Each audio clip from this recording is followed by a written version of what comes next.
We're going to look at Crystal Palace, who we looked at just a few weeks ago, and we're questioning whether they were stagnating and standing still, and whether Roy Hodgson was the kind of figure they needed to take them forward. Fans were kind of emphatic in thinking that they needed something new, some positivity more than anything.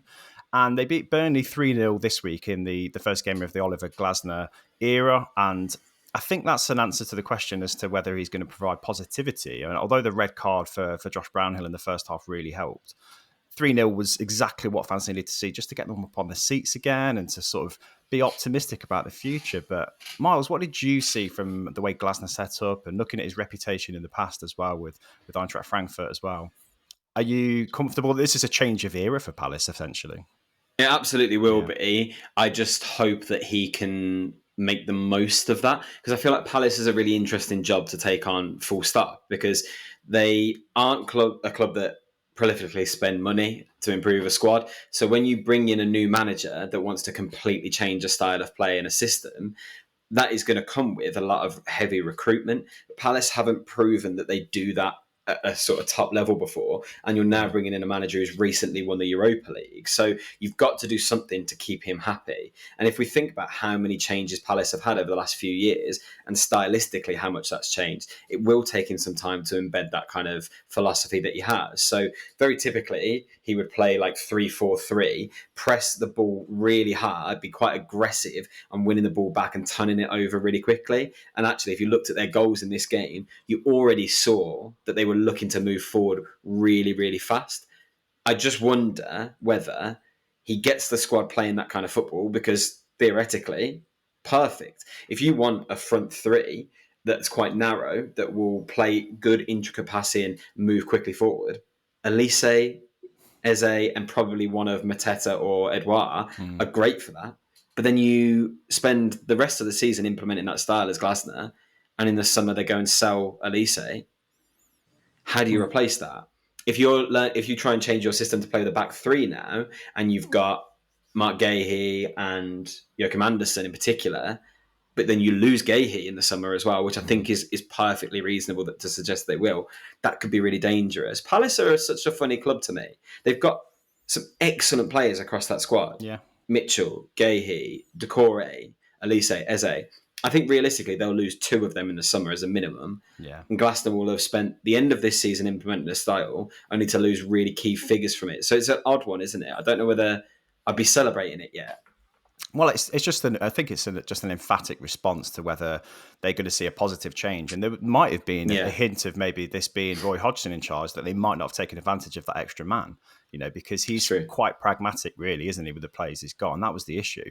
But for me, I was thinking the way he set up this team and introducing Matthias França in particular, and the way he kind of thrust forward really kind of took the pressure off the rest of the attacking players who we know what they can do.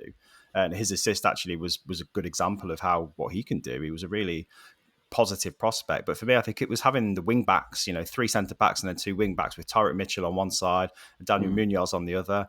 They were going forward all the time. And if they were looking for that nice balance between attack and defence, which they've struggled with this season, that for me was the key. And Daniel Munoz in particular was putting in crosses all the time. And I think he came from Genk in January, didn't he? And up until January, he scored 7 goals for them from that kind of position. So he's a real attacking threat. Dave, did you see a different Palace compared to what we've seen under Hodgson? And if so, what were you most sort of impressed with? I definitely think it was evident, especially from you look at the red card. Obviously, that press, it obviously makes Trafford hesitate, and it makes that pass into like a really dangerous area. Yeah. And then Palace are just straight onto it, and it forces the red card. And that was a moment really that really changed the game. And if you look at obviously Glasner's at the beginning of his career, it's no surprise the way that he likes to play. Obviously, his football education began at RB Salzburg, and I think he was given his assistant coach role by Ralph Rangnick, who we know about his philosophy and the way that RB Salzburg and Leipzig like to play. They're very narrow. I think when they're out of possession, they like to close those spaces and create as little options as possible for when teams are attacking them. And they play that, like Miles says, that narrow front three. I think they've got a really solid basis and foundation to work with at Palace. And if you, like you mentioned, the the attack there with Eze and Elise, regardless of what happens with Elise in the summer, that's another matter. But I think what they've got to work with now is perfect. And let's not forget, Mark Gay didn't even play in this game. They dealt really well without him. So I think it's a positive time for Palace fans, which is obviously what recently has been a really difficult time for them. Definitely. Well, Palace fans, give us your thoughts. Hop over to our YouTube channel, and if you're watching this video already on there, please do leave some comments. We'd love to hear from you, because we don't really talk about Crystal Palace an awful lot, and when we have done in the past, it's been a mixture of positive and negative, hasn't it, depending on what's been going on at the time, through the Vieira era, through the Hodgson era. But hopefully this is the start of some very talented players turning a corner. So I think that's the thing with Palace, isn't it? And I think their fans have articulated this quite a lot, that they don't feel like the club have had much of a plan and a structure for a long time. So changing the coach so radically when they have, obviously kind of speaks to that. They want to see consistent change. And I completely empathise with that, because actually Palace as a club should be a huge pull to anyone. Like, for Glasner to come and take this job, it's a London-based club who have got good history. They've been in the Premier League a long time now, established.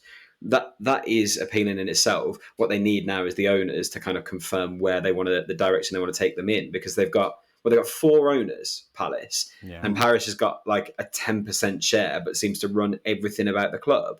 So they seem like a bit of a mystery at the moment, and hopefully bringing in a coach like this, they are going to give him time, because I wonder if a lot of Palace fans would go back in time and not get rid of Vieira now, and whether they would have seen improvements under him too.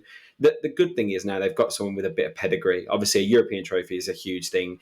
All he needs to do to try and draw people like Elise and Eze into staying is go, okay, look at Kolo Muani. He recently played in a World Cup final. I got him to do this. This is how I got him to move and developed his career. Let me do the same for you. Like, he'll have the buy-in of the players, I think, really comfortably. I just hope that he then gets the support that he needs from the kind of board and the owners above him. Well, there's potential there for them, isn't it? I think this is the first time, I think, that they could probably reflect on the fact that Hodgson signed that permanent deal in the summer, and maybe they're thinking that probably wasn't the best idea. Maybe even Hodgson himself's thinking, I probably should have walked at that moment.